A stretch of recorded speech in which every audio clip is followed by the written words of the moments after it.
where you want it. Bay 12, please. Hello there, Turtle fans, and welcome back to another Bay 12 NECA figure review. And today we are starting off the first of a new set of figures that NECA has started doing with the Turtle brand, and that is the Turtle crossover with Universal Monsters set of figures. And we're looking at, right now, the very first, the best Turtle. I mean, if he's not the greatest, Mikey, why was he first, right? Yeah, that's right. That's right. Raph, the coolest turtle of all time. You'll never change my mind. This is the best turtle.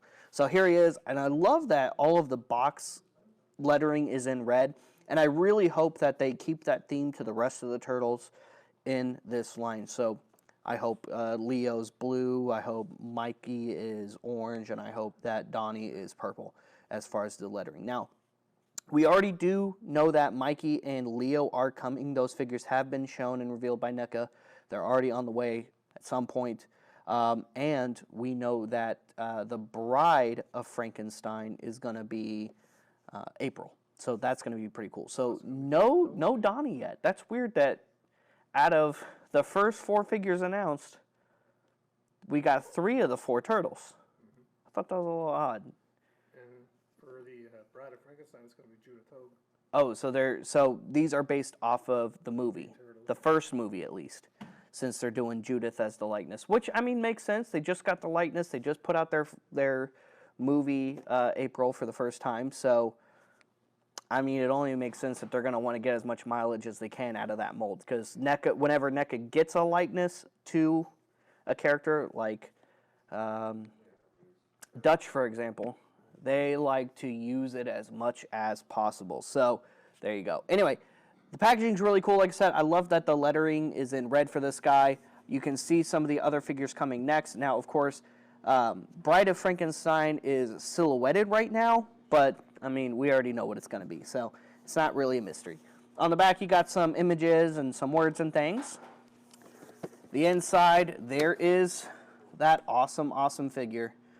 You can see him with all of his accessories. He comes with these lightning bolt looking size, which I thought that was really cool, because lightning is what brings the Frankenstein's monster to life.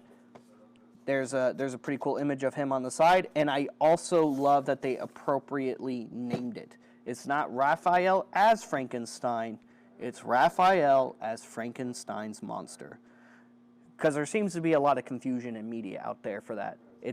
The monster's name isn't Frankenstein.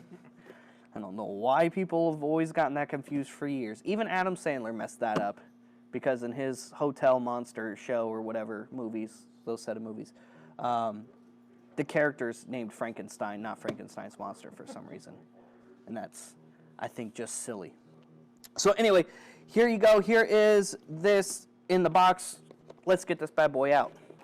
All right, so he's got some swappable hands, because NECA loves to do swappable hands, and I like swappable hands.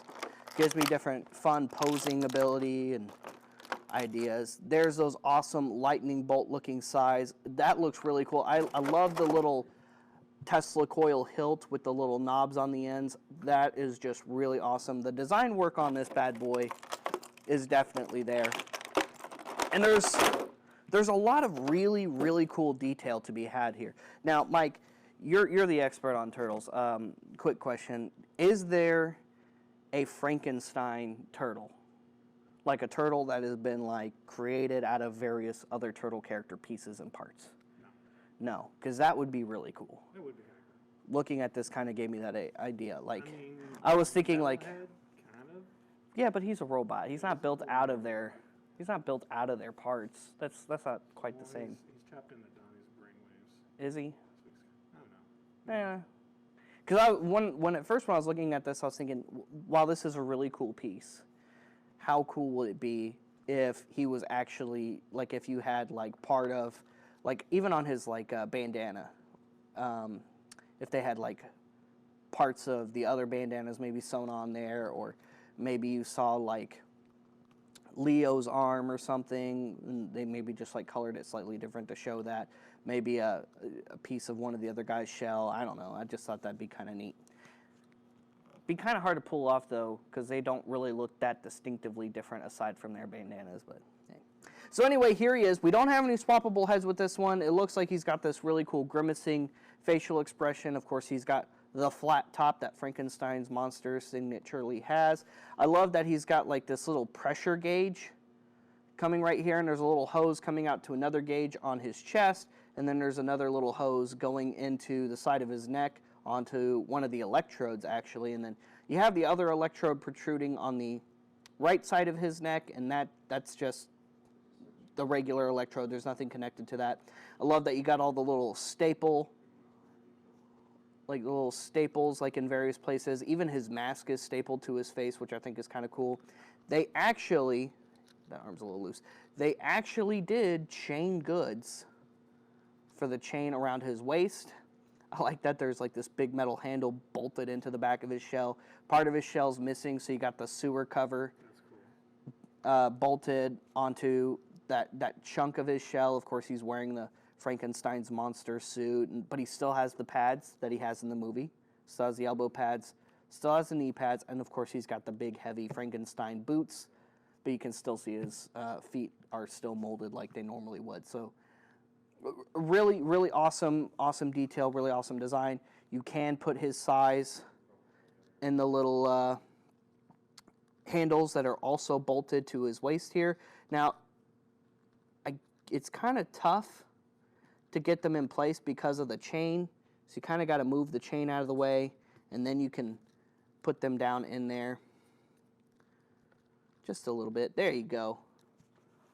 And I think that looks really cool. He is fully articulated like the rest of the turtle figures are in this, well, in the Neca line, not in this line specifically. I'm sure the rest will be, though. Head is on a ball joint. Shoulder joints. Elbows, and that wrist just kept on wanting to pop off here. Let's pop on another hand. Whoop. There we go. I mean, that's the whole gimmick with a Frankenstein's monster anyway, swappable body parts, I suppose. Wrists. Imagine that, though. You know, how messed up Dr. Frankenstein was for building a custom dude, right? And he still made him ugly. That's just wrong on all kinds of level. Like, he had every opportunity. He had his pick of the graveyard litter, and he picked an ugly dude's face. That's so messed up. Maybe it was the only one fresh at the time. Maybe. Granted, I guess you also got to consider the time frame. People probably weren't very hot back then, I imagine.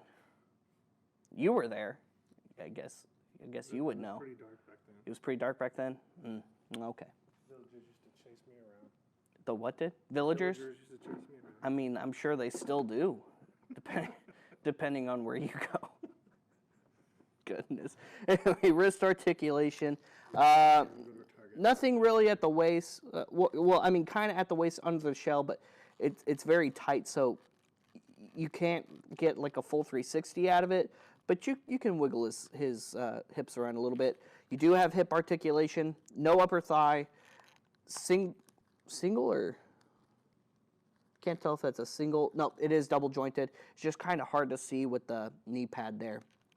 But it is double jointed knees, ankle joints, and that's pretty much it for articulation. And like I said, you got swappable hands. I like how you kind of have this grasping open hand effect, so you can do the thing.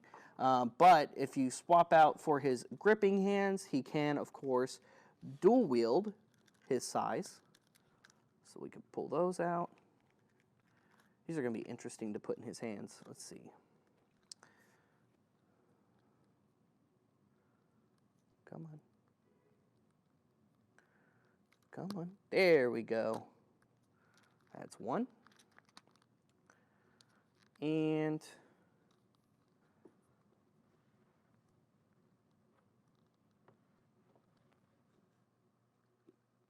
come on. There we go.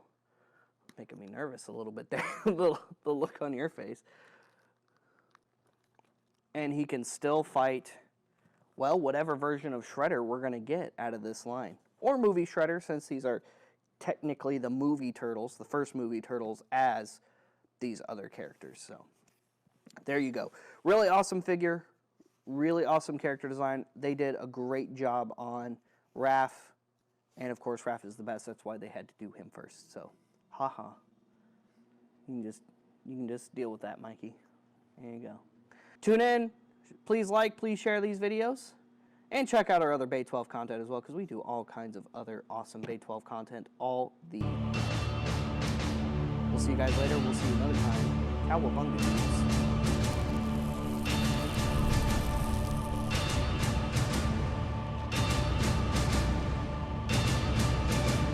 That's it, man. Game over, man. It's game over.